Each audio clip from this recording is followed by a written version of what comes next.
જે આપણી આ લેબોરેટરી છે એમાં આજે આપણે જોઈ રહ્યા છે એક્સપેરિમેન્ટ નંબર 12.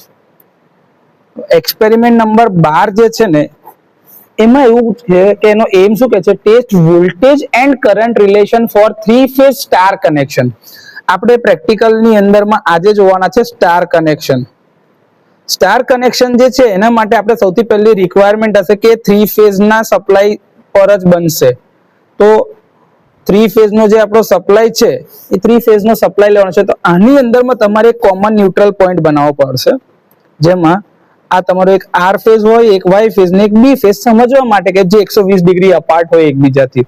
તો આપણે આર, વાય અને બી એટલે 3 ફેઝ નું કનેક્શન લઈશું અને જેનો કોમન પોઈન્ટ એક ન્યુટ્રલ બનતો હશે એવી અરેન્જમેન્ટ કરવાની છે. સવાલ એ થાય કે આ એક્સપેરિમેન્ટ કેમ કરવાનો છે? તો કે આ એક્સપેરિમેન્ટ એટલા માટે કરવો છે કે ભાઈ મારે 3 ફેઝ સ્ટાર કનેક્શન ની અંદરમાં વોલ્ટેજ અને કરંટ નો એકબીજા સાથે સંબંધ શું છે. કે સર વોલ્ટેજ અને કરંટ તો ઓહમના નિયમ પ્રમાણે શું થાય, પણ એવું નહીં. આની અંદરમાં બે પ્રકારના વોલ્ટેજ આવશે અને બે પ્રકારના કરંટ આવશે. એટલે તો આની અંદરમાં એક આવશે ફેઝ થી ન્યુટ્રલ ની વચ્ચેના વોલ્ટેજ, જેને આપણે VPN કહીશું, જેને કહેવાય છે ફેઝ વોલ્ટેજ. શું કહેવાય? Phase voltage.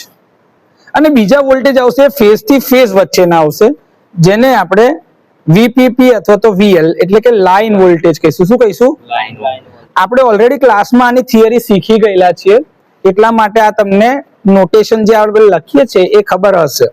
એવી જ રીતે ફેઝ થી ન્યુટ્રલ વચ્ચેનો કરંટ હશે, જેને તમે IPN કહેશો, એને કહેવાય છે ફેઝ કરંટ. શું કહેવાય છે?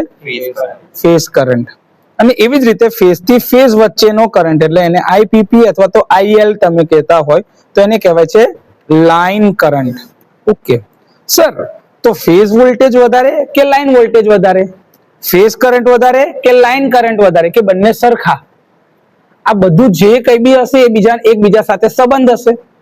તો એ સંબંધ શોધવા માટે મારે એ ક્વોન્ટિટી તો શોધવી પડશે, એનું મૂલ્ય શોધવું પડશે. તો એટલા માટે આપણે આ પ્રયોગ કરવાના છે, એટલે કે એક્સપેરિમેન્ટ કરવાના છે. જો એક્સપેરિમેન્ટ પછીથી તમે શું શીખશો? 3 ફેઝ સ્ટાર કનેક્શન વિશેની સમજ મળશે. Connect the 3 phase circuit in star configuration, તો કનેક્શન કેવી રીતે કરી શકાશે એ તમને ખબર પડશે. Okay, establish the relation between the line voltage and phase voltage in 3 phase star connection, એટલે કે લાઇન વોલ્ટેજ અને ફેઝ વોલ્ટેજ નો એકબીજા સાથે શું સંબંધ છે એ જણાશે. Establish the relation between the line current and phase current in 3 phase circuit, તો લાઇન કરંટ અને ફેઝ કરંટ વચ્ચે શું સંબંધ બની શકે છે એ આ એક્સપેરિમેન્ટ કરવાથી જાણવા મળશે. તો આ એક્સપેરિમેન્ટ કેમ કરવાનું, એની પાછળના ઓબ્જેક્ટિવ્સ જે છે એ તમારા મગજમાં હવે ક્લિયર થયા. ઓકે, આના આગળ તો આપણે આનાથી શું શીખીએ છીએ કે આ પ્રોગ્રામ અથવા તો આ પ્રેક્ટિકલનો આઉટકમ શું, કે જેનાથી તમારી અંદરમાં કઈ સ્કિલ ડેવલપ થઈ શકે, કાં તો તમને શેનું જ્ઞાન વધી શકે એના વિશેની વાત છે. તો એક કે આના માટે સૌથી વધારે જરૂર છે બેસિક અને ડિસિપ્લિન સ્પેસિફિક નોલેજ. કે બેસિક એટલે તમને ભાઈ વાયર ફેઝ કોને કહેવાય, ન્યુટ્રલ કોને કહેવાય ખબર હોવી જોઈએ. ફેઝ માટે કયો વાયર વપરાય, ન્યુટ્રલ માટે કયો વાયર વપરાય, એનું કનેક્શન કેવી રીતે કરાય, છેડા કેવી રીતે છોલવાના, છેડા કેવી રીતે કનેક્ટ કરવાના, સપ્લાયની સ્વિચ ક્યાં આગળ લેવાની, વેરિયાકમાં ઇનપુટ ટર્મિનલ કોને કહેવાય, આઉટપુટ ટર્મિનલ કોને કહેવાય, એ બધાનું નોલેજ આની અંદરમાં મળશે. તો આ તમારો પહેલો PO છે, જેમાં બેસિક અને ડિસિપ્લિન સ્પેસિફિક એટલે કે ઇલેક્ટ્રિકલ એન્જિનિયરિંગ અને બીજી સામાન્ય બુદ્ધિનું જે જ્ઞાન જરૂરી હોય એ આની અંદરમાં ક્લિયર થશે. બીજું, સર આ એક નવા પ્રકારનો પ્રોબ્લેમ છે કે જેમાં તમે 3 ફેઝ નું કનેક્શન બનાવવાના છો. તો 3 ફેઝ તમે પહેલી વખત જોતા હોય તો તમારા માટે પહેલી વખતનો એક્સપેરિમેન્ટ છે. તો એના માટે પ્રોબ્લેમ તમે ક્રિએટ કર્યો કે ભાઈ મારે શું પ્રોબ્લેમ છે, તો ભાઈ સ્ટારમાં વોલ્ટેજના રિલેશન શું છે અને કરંટના રિલેશન શું છે એ મારે શોધવાના છે. તો એ મારું પ્રોબ્લેમ થયું. અને આપણે શું કરીશું, કનેક્શન કરીને વોલ્ટેજ મેજર કરીશું, કરંટ મેજર કરીશું. એ શું થયું, એક પ્રકારનું પ્રોબ્લેમ એનાલિસિસ, કે ભાઈ આવું છે. એટલે એના લીધે મેથેમેટિકલી ગાણિતિક રીતે આપણે જે શોધ્યું હતું ને એ સૂત્ર અહીંયા પ્રૂવ થાય છે કે નહીં એ ચેક કરવાનું છે. તો પ્રોબ્લેમ એનાલિસિસ નો એક પાર્ટ છે. બીજું છે ડિઝાઇન અથવા તો ડેવલપમેન્ટ ઓફ અ સોલ્યુશન. તમે શું કર્યું કે એ પ્રોબ્લેમ જે હતો ને એનું એક સોલ્યુશન, એક શોધવાની એક મેથડ ફાઇન્ડ કરી નાખી, એટલે એક પ્રકારનું સોલ્યુશન તમે ડેવલપ કરી રહ્યા છો એના માટે. ચોથું છે એન્જિનિયરિંગ ટૂલ્સ, એક્સપેરિમેન્ટેશન અને ટેસ્ટિંગ. તો તમે વાર્તા તો કરવાના નથી, તમે શું કરો છો, સર્કિટને લાઈવ સપ્લાય આપીને ચેક કરો છો ને રિઝલ્ટ લો છો. તો એ એક્સપેરિમેન્ટ કર્યો કહેવાય. તમે ટેસ્ટ કરો છો કે ભાઈ વોલ્ટેજ એટલા મળે છે કે નહીં, કરંટ એટલો આવે છે કે નહીં, તો એ પ્રેક્ટિકલ વેલિડેશન નો એક પાર્ટ છે. આમાં તમે એન્જિનિયરિંગ ટૂલ વાપરો છો, વોલ્ટમીટર, એમીટર, વોટમીટર, 3 ફેઝ નું વેરિયાક, 3 ફેઝ નો સપ્લાય, લેમ્પ લોડ, તો એ બધા એન્જિનિયરિંગ ટૂલ્સ છે કે જેની મદદથી તમે આ પ્રેક્ટિકલ કરવાના છો. તો આ પહેલા 2 પાર્ટ તમારા મગજમાં ક્લિયર થશે. હવે એના લીધે તમારી અંદરમાં કઈ સ્કિલ ડેવલપ થશે, કેમ કે તમે કઈ બી કામ કરશો તો તમારી અંદરમાં કંઈક તો સ્કિલ કાં તો કંઈક નોલેજ તો ડેવલપ થવું જોઈએ ને, કંઈક નવું શીખવું જોઈએ કે નહીં. તો એના માટે તો આની અંદરમાં તમે એપ્લિકેશન બેઝમાં શીખશો, કેમ કે તમે જે કંઈ કરી રહ્યા છો એ હેન્ડ્સ ઓન પ્રેક્ટિસ થી કરી રહ્યા છો, કનેક્શન કરીને શીખી રહ્યા છો. તો એના આધારે તમે 3 ફેઝ વેરિયાક ની અંદરમાંથી આઉટપુટ કેવી રીતે લેવાય, તો 3 ફેઝ નો વોલ્ટેજ સોર્સ જો ત્યાં લગાડેલો છે વેરિયાક, તો વેરિયાક નો યુઝ કરતા તમને ખબર પડશે એના ઇનપુટ ટર્મિનલ કયા છે, એના આઉટપુટ ટર્મિનલ કયા છે, એના વિશેની તમને માહિતી મળશે. તો આ પહેલી એપ્લિકેશન, કાં તો તમને સ્કિલ ખબર પડી. બીજું કે 3 ફેઝ નો સોર્સ વાપરવો હોય તો સર એને ઇનપુટ કેવી રીતે અપાય, તો આપણે પાછળ 4 પોલ ની એમસીબી જે લગાડી છે ત્યાંથી આપણે સપ્લાય લેવાના છીએ. તો એ સપ્લાય આપણે ક્યાં આગળથી લઈશું અને આને છેડા કેવી રીતે ઇનપુટ આપીશું એ આપણી પાસે શીખ્યા.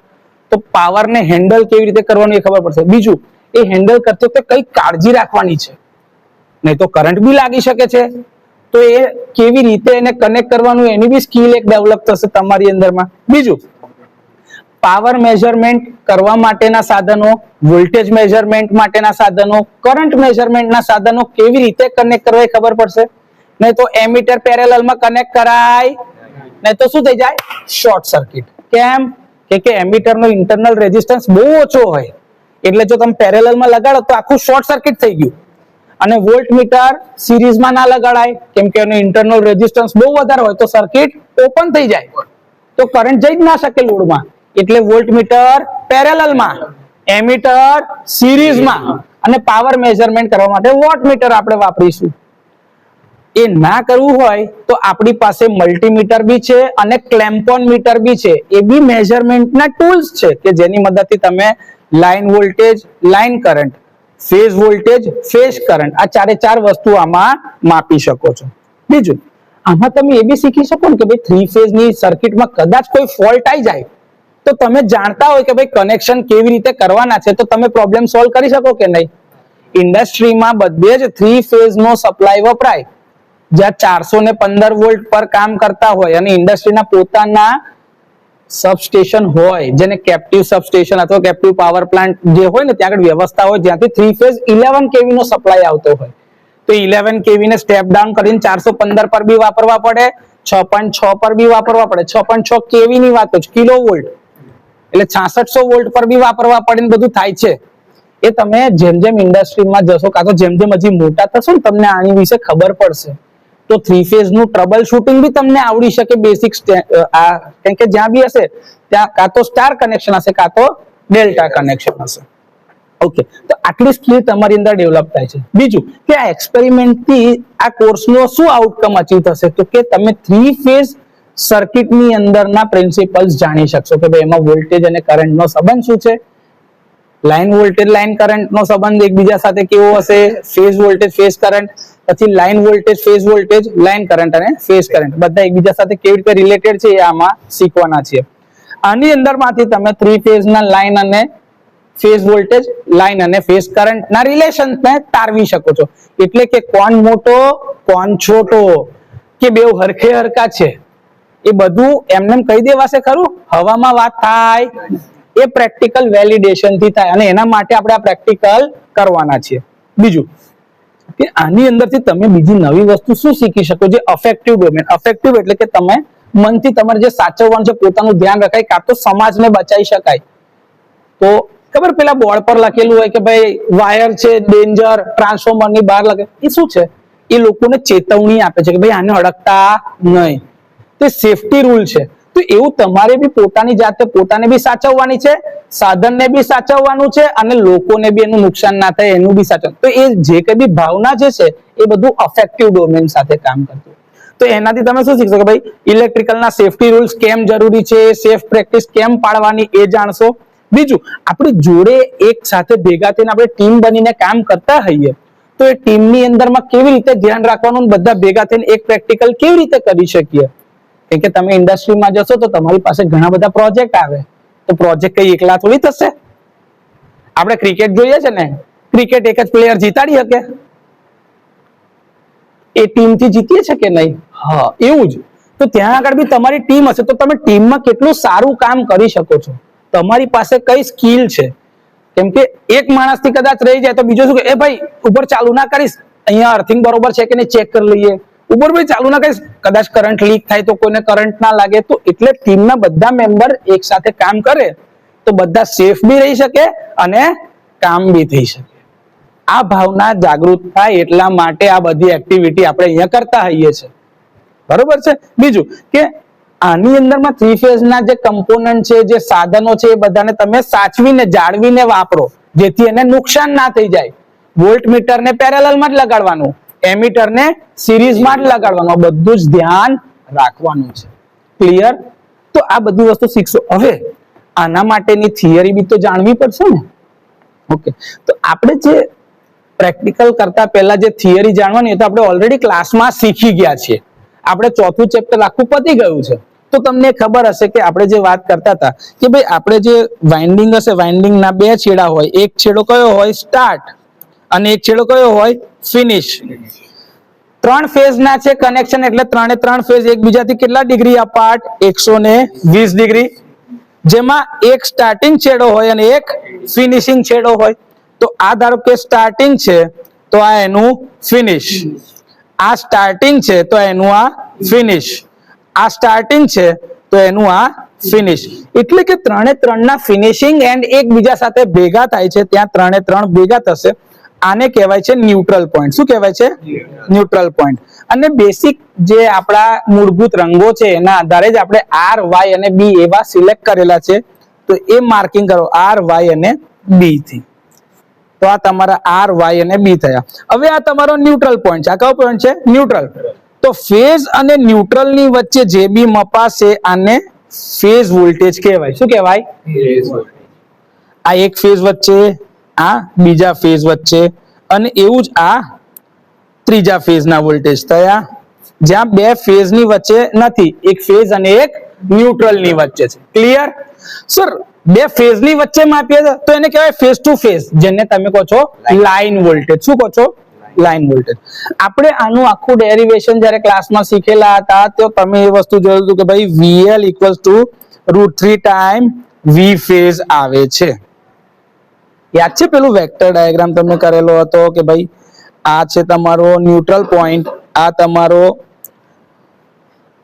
VAN, VBN 120 ડિગ્રી, હા, અને આ બીજા 120 ડિગ્રી પર VCN. પછી યાદ છે VAB બરાબર શું થાય? તો કે VAN - VBN. યાદ છે? આ VBN જે છે મારે એની દિશા બદલવી હોય તો આ શું થઈ જાય? -VBN અથવા તો VNB થાય. તો આ બંનેનું વેક્ટર સમ તમે કરો ને તો શું મળી જાય? VAB. શું બને? VAB. હવે આ બંને વચ્ચે આખો એંગલ કેટલો હોય? 60 ડિગ્રી, જેના લીધે એક એંગલ કેટલો બનશે? 30 ડિગ્રીનો. પછી આ તમે અડધો ભાગ કરી નાખો, અડધો ભાગ, અડધો ભાગ, ડબલ કરી નાખશો. યાદ આવ્યું આવું ડેરિવેશન કે કરવું છે? ડેરિવેશન પાછું જો એ ડેરિવેશન નો પાર્ટ છે, પણ તે છતાં બી આપણે કરીએ કે ભાઈ VAB બરાબર શું થાય? તો કે VAN + VNB. આવું થાય. ઓકે, તો એનો મતલબ તો VAN બરાબર આ વેક્ટર છે એટલે દિશા બદલું ને તો મારાથી આવું કરી શકાય, VAN - VBN. આ અને આ બંને સરખા છે. લેક્ચર ની અંદરમાં જે શીખવાડ્યું છે જોવું હોય તો જોઈ લેજો. ઓકે, હવે મારી પાસે તો મારા 3 ફેઝ છે. જો આર્યા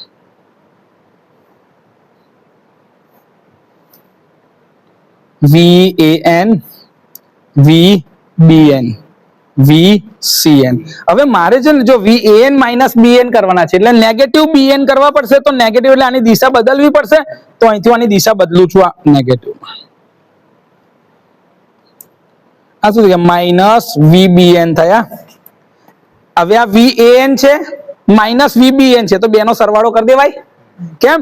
જો આને આવું કહેવાય ને મારાથી VAN + -VBN. આવું કહેવાય કે ના કહેવાય? હા ને, કે પોઝિટિવ ઇન્ટુ નેગેટિવ, પાછું નેગેટિવ થઈ જવાનું છે, એટલે આ બંને એક જ છે. તો આને આનો સરવાળો કરું તો યાદ છે પેલું આપણે વેક્ટરની મેથડ થી કરતા હતા, આવી રીતે ઉપર લઈ જવાના, પેરેલેલોગ્રામ થી આમ ભેગું કર્યું, પછી તમે અહીંથી આ પોઈન્ટ આની જોડે જોડી દીધા. આ તમારું શું બને છે? VAB. દેખાય છે? આ જે એંગલ હતો ને, આ બેની વચ્ચે 120 ડિગ્રી બને, તો આ આખો એંગલ કેટલાનો બનશે? 60 ડિગ્રીનો. 60 ના 2 ભાગ કરું તો આ અડધો ભાગ થઈ ગયો 30 ડિગ્રી, આ અડધો ભાગ થઈ ગયો 30 ડિગ્રી. બરોબર છે? ઓકે. તમારી પાસે છે આનું મેગ્નિટ્યુડ કેટલું છે? VP જેટલું છે, VP જેટલું. ઓકે, તમે શું કર્યું? અહીંથી આને પાર્ટ પાડો, તો આ શું થઈ ગયો? OABC. યાદ આવ્યું આવું ટ્રાયંગલ? આ શું બને છે? Pythagoras 90 degree. યાદ આવ્યું? ઓકે, તો OB બરાબર OC વત્તા CB, એટલે કે 2 ટાઈમ્સ OC, કેમ કે આ મધ્ય બિંદુ છે. યાદ આવ્યું? OC બરાબર શું થાય? તો કે આ મારો ખૂણો છે, આ સામેની બાજુ sin થીટા, આ પાસેની બાજુ cos થીટા. કર્ણ કોણ છે? તો કે ભાઈ VP. થયું? ઓકે, તો 2 ઇન્ટુ VP cos થીટા. યાદ આવ્યું? આવું. ઓકે, cos 30 ડિગ્રી છે, 2 into VP cos 30 degree. cos 30 ડિગ્રીની વેલ્યુ બોલો? 2 ઇન્ટુ VP ઇન્ટુ √3/2 થશે. cos 30 ડિગ્રી જો 0.866 આવશે, એટલે આ થઈ ગયું 2 અને 2 ખચાક. OB શું છે તમારા? લાઈન વોલ્ટેજ VL બરાબર √3 ઇન્ટુ VP. આવું થશે. એટલે કે મારા લાઈન વોલ્ટેજ જે છે એ √3 ટાઈમ્સ ફેઝ વોલ્ટેજ જેટલા છે. ઓકે, હવે જે કરંટ મારો જતો હતો, કરંટ માટે શું છે? જો 3 ફેઝ નું સ્ટાર કનેક્શન છે આ. ઓકે, અહીંયા મારો IR છે, અહીં મારો IY છે, અહીં મારો IB છે, અને ન્યુટ્રલ પોઈન્ટ છે. જો કરંટ જે બી આવ્યો ને તો R થી ગયો ન્યુટ્રલમાં, તો અહીંયા આગળ IN માં આ ભેગો થશે, Y થી આવ્યો ન્યુટ્રલમાં ભેગો થયો, B થી આવ્યો ન્યુટ્રલમાં ભેગો થયો. તો ન્યુટ્રલ માંથી કોઈ કરંટ જતો નથી, ન્યુટ્રલમાં ખાલી કરંટ ભેગો થાય છે, IR વત્તા IY વત્તા IB. એટલે કે ન્યુટ્રલ શું કરે છે ખબર છે? રિટર્ન પાથ આપે છે. શું આપે છે? રિટર્ન પાથ આપે છે. કોને? તો કે ભાઈ ફેઝ નો જે કરંટ જતો હશે એને, એનું કોઈ પોતાની કઈક અલગ વેલ્યુ છે નહીં.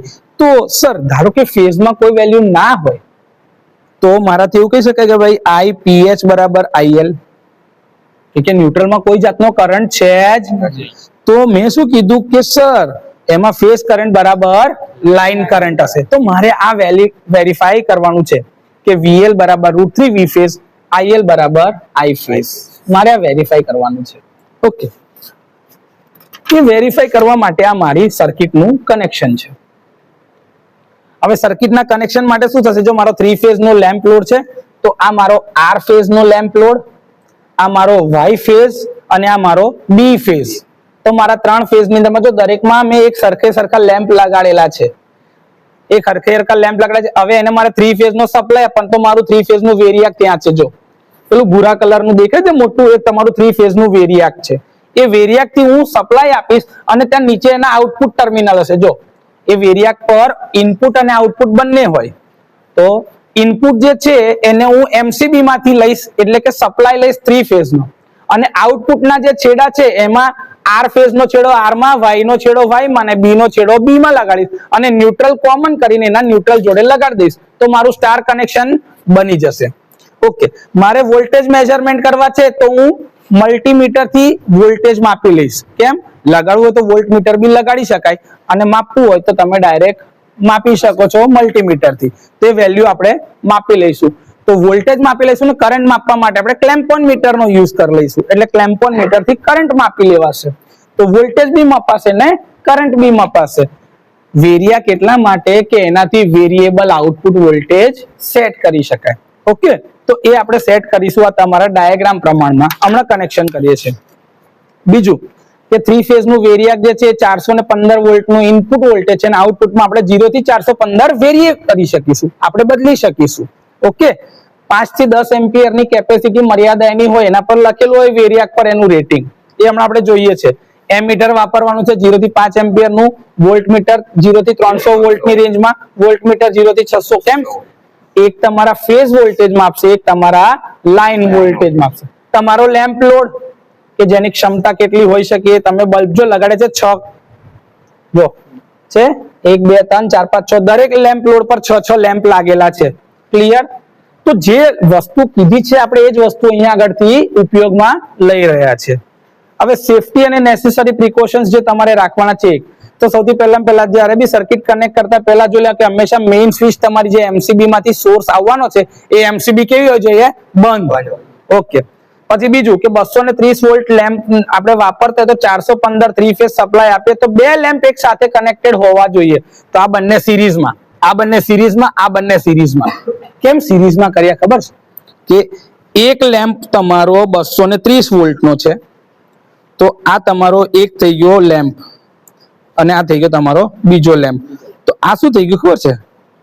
230 230 V1 વત્તા V2. યાદ આયા? એટલે તમે V1 વત્તા V2 કરો છો. તો આ શું છે? 230 વત્તા 230 એટલે 460 વોલ્ટ. સાદી ગણતરીમાં કરો એટલે 415 વોલ્ટ જ્યારે બી આપતા હોય તો બબ્બે લેમ્પ નું કોમ્બિનેશન બનાવવાનું. એટલે તમે એક સ્વિચ આ પાડશો ને તો આ 2 લેમ્પ ચાલુ થશે, આ બીજી સ્વિચ પડશે તો આ 2 લેમ્પ ચાલુ થશે, આ ત્રીજી સ્વિચ પડશે તો આ 2 લેમ્પ સાથે ચાલુ થશે.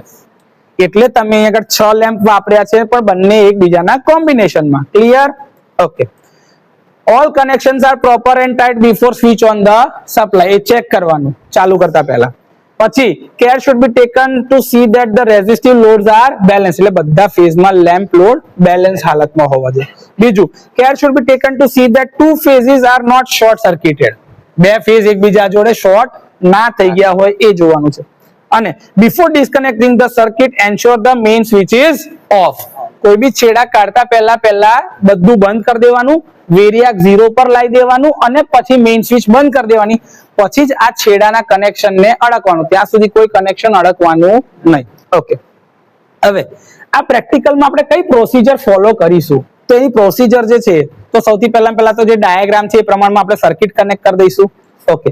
એના પછીથી હું મેઇન સપ્લાયનો સ્વિચ ઓન કરીશ એટલે પાછળથી 3 ફેઝ સપ્લાય ચાલુ કરીશ MCB.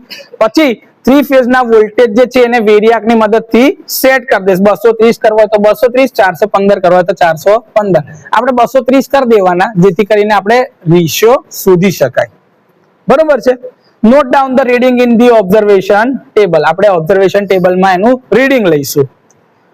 Tech 2 sets of reading by changing the supply voltage. Supply voltage બદલીને એટલે એકવાર 280 લઈ લઈએ તો એકવાર 320 લઈ લઈશું. કોઈ વાંધો ખરો એમાં? કોઈ જ વાંધો નહીં આવે. એટલે વેલ્યુ લઈ લેવાની. Now switch off the supply and disconnect the circuit. સર્કિટને શું કરી દેવાની? બંધ કરી દેવાની છે. Calculate the ratio of line voltage to phase voltage, line current to phase current. એનો રેશિયો અમારે શોધવાનો છે. આપણે રીડિંગ લેવાના છે line voltage, line current, phase voltage, phase current. એના રીડિંગ લઈ લેવાના છે અને પછી આપણે એની જોઈતી આ કેલ્ક્યુલેશન કરવાનું છે, રેશિયો શોધવાના, પછી કેલ્ક્યુલેશન કરવાની અને પછી આપણું જે રિઝલ્ટ આવ્યું હોય એ રિઝલ્ટ લખીશું. ક્લિયર છે? એના આધારે પછી કન્ક્લુઝન કરીશું કે ભાઈ રિઝલ્ટ શું જોવા મળે છે, બેની વચ્ચે રિલેશન કેવા છે. ક્લિયર? તો હવે આપણે પ્રોસીજર કરીએ છીએ. બરોબર છે? આપણે જે છે ને વેરિયાક ને 3 ફેઝ નો સપ્લાય આપવાનો. તો 3 ફેઝ નો સપ્લાય જે છે ને આવી એમસીબી 4 પોલ અહીંયા પાછળ મારી પાસે લાગેલી છે. એ પ્રેક્ટિકલ જે કરતા હતા ને તો ત્યાં આગળથી સેટઅપ માટે 4 પોલની સપ્લાય માંથી મેં આઉટપુટ લઈ લીધેલું છે. એ 4 પોલની એમસીબી નું આઉટપુટ જે છે ને એ આ વેરિયાક નું ઇનપુટ છે. આ વેરિયાક ની કેપેસિટી જો લખી છે ને તો લખ્યું છે 440 વોલ્ટ 3 ફેઝ ઇનપુટ વોલ્ટેજ, આઉટપુટમાં 470 વોલ્ટ લગીને આઉટપુટ આપી શકે છે અને 20 એમ્પિયર સુધી એને લોડ સહન કરવાની ક્ષમતા છે. એટલે 20 એમ્પિયર સુધી આ ચાલી જશે. હવે મેં જે આઉટપુટ એમસીબી ના જે છેડા આવતા હતા ને એ અહીંયા ઇનપુટમાં આપી દીધા છે આર, વાય અને બી માં. આર, વાય અને બી માં મેં આપી દીધા છે. અને આ જે વેરિયાક નું આઉટપુટ હશે ને એ આ વેરિયાક નું આઉટપુટ હું અહીં આગળથી કાઢી રહ્યો છું. જો હવે આ મારો આર ફેઝ છે. અમારે કયો ફેઝ છે? R phase. સ્તર થોડું ઢીલું છે પણ વાંધો નહીં, કનેક્શન ફીટ છે. તો અમે આર ફેઝ ની અંદર માંથી આ આર ફેઝ માં કનેક્શન આપી રહ્યો છું. તમે ડાયરેક્ટ કનેક્ટ કરવું હોય તો બી થઈ શકે અથવા તો આ રીતે ઓપન કરી નાખો, પછી અહીંથી આંટી માર દેવાની અંદર અને આને પછી ટાઈટ કરી દેવાનું. હા, જો આ ખેંચીને જોઈ લેવાનું એટલે ખબર પડે કે આર ફેઝ લાગી ગયો છે. ઓકે, આ બી ફેઝ માં લગાડવાનું છે. આ બી ફેઝ લગીને પહોંચે છે ખરો ભાઈ છેડો? ના ના પહોંચતો ને તો બી ફેઝ ના લેમ્પ લોડ ને થોડો નજીક લાવી દો, થોડુંક અરેન્જમેન્ટ કરી નાખો, પ્રોપર અરેન્જમેન્ટ કરો. આવું સ્ટાર જેવું બનાવી દે ને. હા, જો આવું અરેન્જમેન્ટ પ્રોપર કરી શકાતી હોય તો કરી નાખો. ઓબર આ વાયર છોલી નાખીએ આપણે જરાક. ના તો ભાઈ પાછળથી પેલું સ્ટ્રીપર જો વધર આવું છોલેલો વાયર હોય ને પહેલાથી થોડો કાપી જ નાખવાનો નવેસરથી છોલતા હોય ત્યારે, એટલે શું થાય કે વાયર છોલવામાં તકલીફ ના પડે.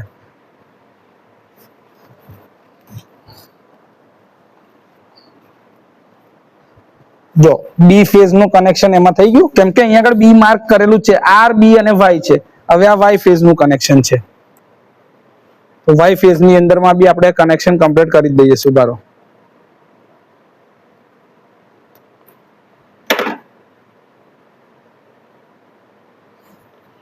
એ વાય ફેઝ ની અંદરમાં લૂપ લગાડો, રાઉન્ડ કરો. હા, ઇન્સ્યુલેશન નહીં દાબવાનું, જે પેલું કોપર નો પાર્ટ હોય ને એટલું જ દાબવાનું, ઇન્સ્યુલેશન નહીં દાબવાનું. હા, ટાઈટ કરો વ્યવસ્થિત. હા, ઓકે. હા, હવે તમે જે કર્યું જો આ કેવું રહી ગયું, આવું રહી ના જવું જોઈએ. તો તમે ત્યાં આગળ ભૂલથી બી અડકી જાઓ ને તો તમને કરંટ લાગે, એવું નહીં કરવાનું. ઓકે, હવે મારે શું કરવાનું છે કે 3 3 ના ન્યુટ્રલ ને ભેગા કરવાના છે અને એ ન્યુટ્રલ માં કનેક્શન અહીં ઉપર આપવાનું છે. ઓકે, હવે 3 3 ન્યુટ્રલ માટે કનેક્શન કાઢીએ. તો હવે મારી પાસે વાયર તો છે, એને જવા દઉં છું કેમ કે મારી પાસે વાયર યલો કલર માં જ અવેલેબલ છે. તો હું કલર કોડ નહીં જોતો, ખાલી યલો કલર માંથી વાયર કાપી લઈએ છે. બરોબર છે?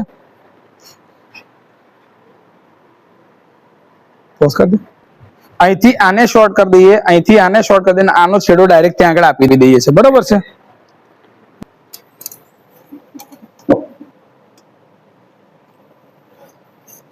આ વાય ફેઝ માંથી કાઢ્યો,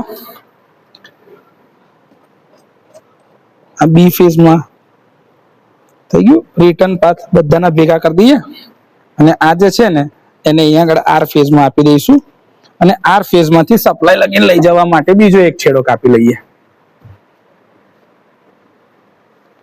તો આ બંનેની ચોટલી અડધી અડધી ખોલવાની, બંનેને ભેગા કરી દેવાના, પછી ટ્વિસ્ટ મારવાનો અને એ પ્રકારનું ટ્વિસ્ટિંગ જોઈન્ટ કરવાનું. એ તમને શીખવાડીશું, એટલે એ પ્રેક્ટિસ આવડવી જોઈએ. કેમ કે તો વાયરનું કનેક્શન છે તાતણા છૂટા નહીં પડી જાય, ભેગા રહેશે.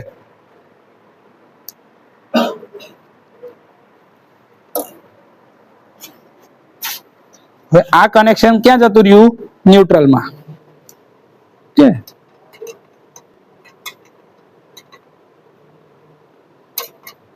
છૂટું ગયું, સ્ટડમાંથી નીકળી ગયું.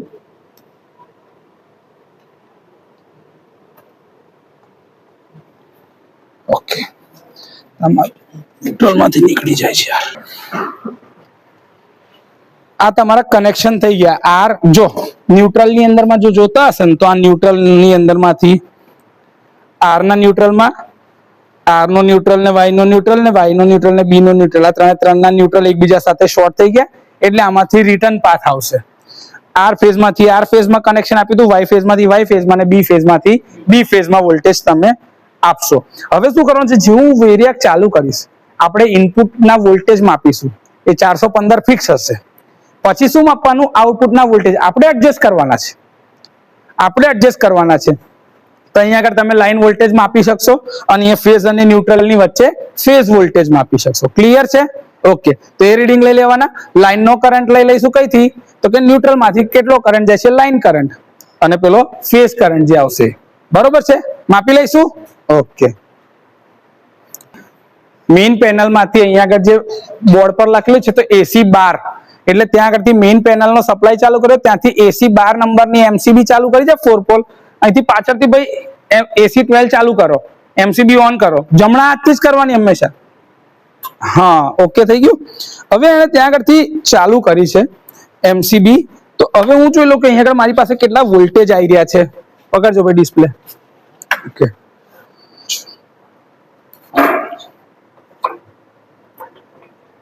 કેટલા વોલ્ટેજ આવી રહ્યા છે? આવી ગયા છે 440 વોલ્ટ લગભગ. જોઈ લો જો હું છે ને બે ફેઝ ની વચ્ચે માપી રહ્યો છું. હા, આ ઇનપુટ છે, આ કયું છે? ઇનપુટ છે. તો મારા ઇનપુટ ની અંદર માં 3 ફેઝ બરોબર આવી ગયો કમ્પ્લીટ. જો એના પર લખેલું છે 440 નું ઇનપુટ છે, તો તમે 440 વોલ્ટ પ્રમાણનું ઇનપુટ તો આપી દીધું. હવે આઉટપુટમાં જોઈએ, તો આઉટપુટ ની અંદરમાં જો આવે છે કોઈ વોલ્ટેજ અત્યારે, આ ફેઝ વોલ્ટેજ છે. આ કયા વોલ્ટેજ છે? ફેઝ વોલ્ટેજ છે. કેમ કે જો ન્યુટ્રલ અને આર ફેઝ માં હું માપી રહ્યો છું, એ જગ્યા પર આર અને વાય માં માપું છું. આવી ગયા? આ તમારા લાઈન વોલ્ટેજ છે. કેટલા છે? 111. હું આ વોલ્ટેજ ને વધારું છું. આ વોલ્ટેજ ને શું કરું છું? વધારું છું. લાઈન વોલ્ટેજ લઈ જઉં છું વધારે. થયા? વધ્યા ભાઈ?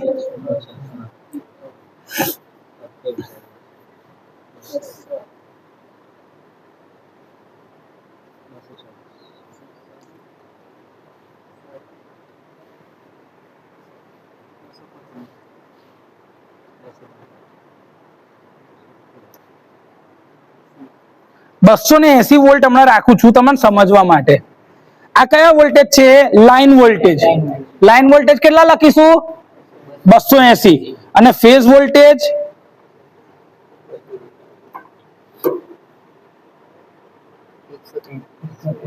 $133, તમારા ફેઝ વોલ્ટેજ છે.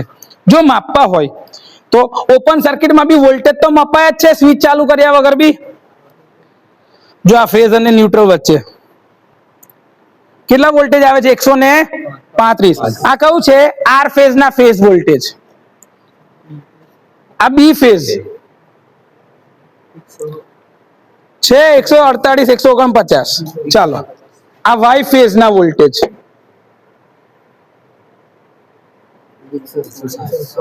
160.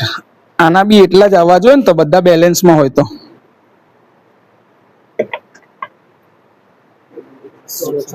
અચ્છા, એટલે લગભગ બેલેન્સ કન્ડિશનમાં વોલ્ટેજ આવવા જોઈએ. ક્લિયર છે? ઓકે. હવે તમારા ફેઝ વોલ્ટેજ તમને મળી ગયા. આપણે ફેઝ વોલ્ટેજ કેટલા લીધા છે? જો અહીંયા આગળ 147, 148 જેવા ચાલે છે. અહીંયા આગળ કેટલા ચાલે છે?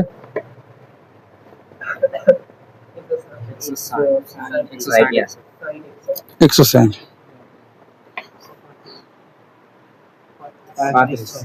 તો જો 135, 147 અને 160, એટલે લગભગ આમાં 13 ઓછા છે, પેલામાં 13 વધારે, એટલે થોડુંક પ્લસ માઇનસ ઇમ્બેલેન્સ થયેલું છે. બરોબર છે? કેમ ખબર? કેમ કે જો મેં અહીંયા આગળથી કોમન ન્યુટ્રલ અહીંયા આગળ બનાવી દીધો છે. સિમ્પલ, બીજું કઈ જ વાંધો નથી. ક્લિયર છે? કોઈ વાંધો ખરો? અગર હું અહીંયા આગળથી સીધું કનેક્શન અહીંથી કીધું, અહીંથી સીધું આ 3 ના છેડા અલગ અલગ કાઢું અને અહીંયા આગળ ભેગું કરું તો તમારું બેલેન્સ થઈ જાય. એટલે આપણે શું લખીશું? બેલેન્સ વોલ્ટેજ 148, 150 ની આજુબાજુ જે થતા હોય તમારા. ઓકે, ચલો રીડિંગ ની અંદરમાં એક જણ રફ નોટબુકમાં હમણાં રેકોર્ડ બુકમાં લખી રાખો તો ભાઈ. ચાલો, લાઈન વોલ્ટેજ કેટલા લખીશું આપણે? લાઈન વોલ્ટેજ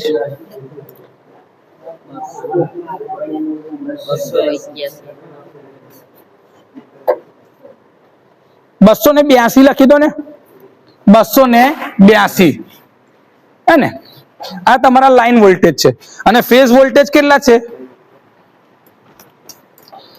આના 147, 48 ની આજુબાજુ, અને આના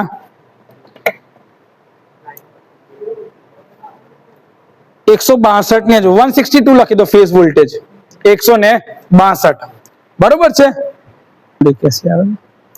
જો તમારા જે લાઈન વોલ્ટેજ છે 282, એને ડિવાઈડ બાય √3 કરું. 282 ડિવાઇડેડ બાય √3, 162.81 આવે છે. એટલે તમારે જો 162 વોલ્ટ ની આજુબાજુ આવે છે. ધ્યાનથી માપી લઈએ. એક જ મિનિટ ફરીથી કદાચ.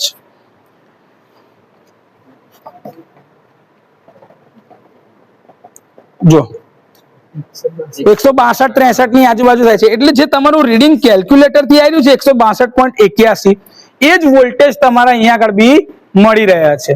સેમ સાઇઝ પર તમે લખતા હોય તો તમે 163 બી લખી શકો છો. તમારી પાસે અહીંયા આગળ રીડિંગમાં 163 બી થાય છે. 163. તો આપણે 162 કે 163 જે લખવું હોય આપણે 162 લખીએ તો 162 રાખેલું રાખો. ક્લિયર છે? હવે મારે શું મેજર કરવું છે? Line current. શું મેજર કરવું છે? Line current. તો હું આ ધારો કે આર ફેઝમાં કેટલો કરંટ છે એ માપી દઉં. હમણાં 0 હશે. કેમ? કોઈ લોડ ચાલુ કર્યો, એક સ્વિચ ચાલુ કરું છું, એક સ્વિચ ચાલુ કરું છું, એક સ્વિચ ચાલુ કરું છું, એટલે બેલેન્સ લોડ આવી ગયો. હા કે ના? ઓકે. કરંટ બતાવજો ને ભાઈ. ઓહો 200 એમ્પિયર એટલે તો બહુ મોટી રેન્જમાં છે.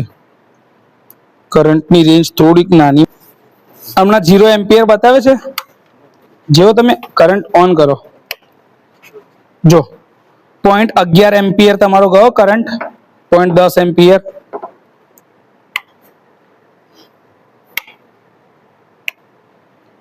0.24 એમ્પિયર. આપણે રીડિંગ લઈશું ને એ 3 લેમ્પ ચાલુ કરીને લઈ લઈએ. અને લેમ્પ 0.40 એમ્પિયર ની આજુબાજુ, 0.4 એમ્પિયર. કેટલા? 0.4 એમ્પિયર. તમારો કયો વોલ્ટેજ કરંટ થયો? લાઈન કરંટ બરાબર ફેઝ કરંટ, એટલે બંનેનો કરંટ કેટલો છે? 0.4 એમ્પિયર. લખી નાખો.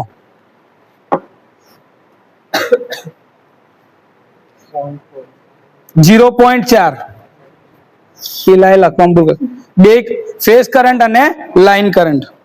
ધારો કે જો હું ન્યુટ્રલ પોઈન્ટ માંથી કરંટ માપું છું ને, આ ન્યુટ્રલ એટલે રિટર્ન પાથ વાળો કરંટ, તો ન્યુટ્રલમાં જ તમારો કરંટ આવશે.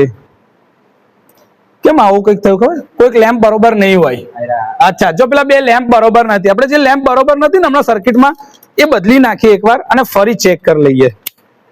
લેમ્પ અત્યારે મારા બ્રાઇટ કન્ડિશનમાં છે, ત્યારે હું કરંટ માપી રહ્યો છું આની અંદરમાં.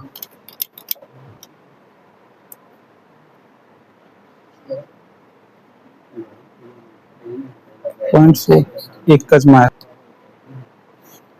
તમારો રિટર્ન પાથનો કરંટ જો 0.4 એમ્પિયર છે, જે પહેલા બી આવતો હતો એ. તો 0.4 એમ્પિયર તમારું લાઈન કરંટની વેલ્યુ બી એ જ છે ને ફેઝ કરંટની વેલ્યુ બી એ જ છે. થઈ ગયું? હવે હું શું કરું છું ખબર છે? વોલ્ટેજ વધારું છું. લાવો વોલ્ટેજનું બીજું રીડિંગ લઈએ.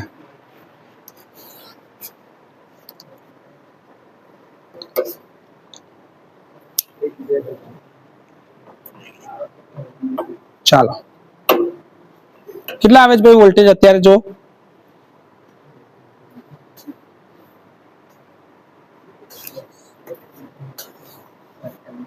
કેટલા?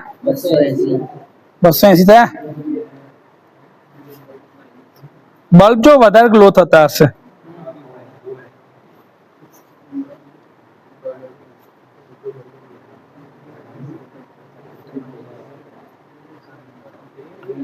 કેટલા? 380 રાખ્યા છે. જો લાઈન વોલ્ટેજમાં લખો 380 વોલ્ટ અને ફેઝ વોલ્ટેજમાં જો કેટલા છે?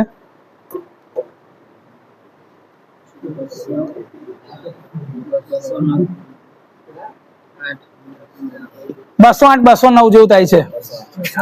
કેટલા હતા ફેઝ વોલ્ટેજ?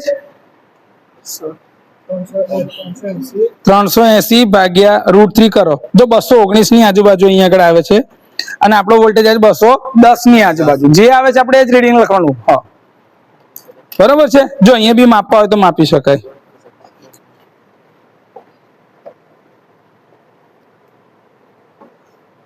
$223. જો 223 વોલ્ટ લખજો. કેટલા લખજો? 223.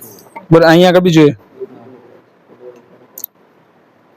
જો આ એક્યુરેટ આવે છે 217 218 વોલ્ટ.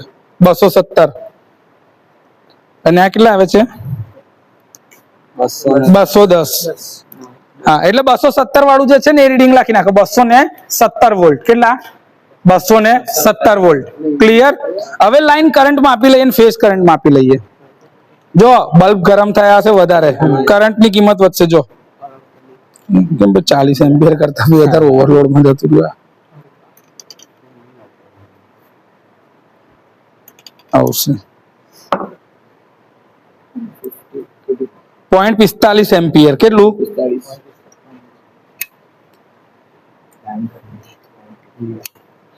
કરંટ વધારે આવશે થોડોક. 0.54 એમ્પિયર ની આજુબાજુ જ છે. ત્રીજા ફેઝમાં જોઈ લઈએ ને ભાઈ, 3 ફેઝમાં કેટલો કરંટ છે. આ તો કંઈક અલગ જ ગણ્યું.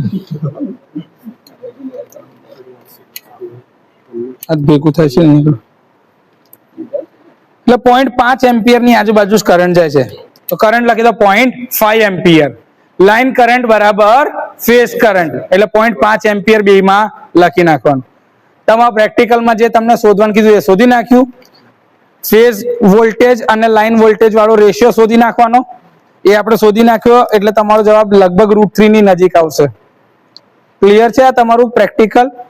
તો આના પરથી તમે શું શોધી શકશો કે ભાઈ સ્ટાર કનેક્શન ની અંદરમાં લાઈન વોલ્ટેજ અને ફેઝ વોલ્ટેજ નો સંબંધ VL બરાબર √3 ટાઈમ V ફેઝ જેટલો છે અને કરંટ IL બરાબર I ફેઝ છે, એટલે કે ફેઝ કરંટ અને લાઈન કરંટ એક સમાન મૂલ્યના છે. લોડ બંધ કરી દો, ચલો એક એક કરીને સાથે બંધ. એટલે વોલ્ટેજ કરી દીધા 0. ભાઈ ત્યાંથી MCB બંધ કરી દો મેઇન. ઓકે, મેઇન સ્વિચ બંધ કરી દીધી. તો આ રીતે તમારે આ સેફટી પ્રોસિજર ને ફોલો કરવાની ને પ્રેક્ટિકલ કરવાનો છે. લખી નાખો ચાલો.